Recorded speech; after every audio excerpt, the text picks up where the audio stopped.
Upload ako. Hello po, magandang umaga po sa inyong lahat. At dito naman po kami ngayon gumawa sa likod ng Divine Mercy po. Ayan po ang Divine Mercy po. At ito naman po ang gagawin namin ngayon. Cutout mga lodi at saka arrester. Ayan po ang arrester po natin. Ilalagyan po natin ng grounding. Ayan po. So baga po pala mga lods, yung primary na yan, tinimporary lang po namin yan, nakabangko lang po yan, nakatemporary po yan kasi nakasit na po ito ng interruption. So ngayon nakatemporary lang po siya kasi yan po ay ibabandera po natin yan.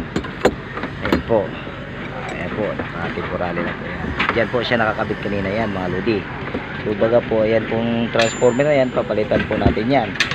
At saka yung mga poste na yan, papalitan po natin yan, lahat yan, pati looban na yan. So ngayon nandito nga po pala kami sa Mary Grace Subdivision.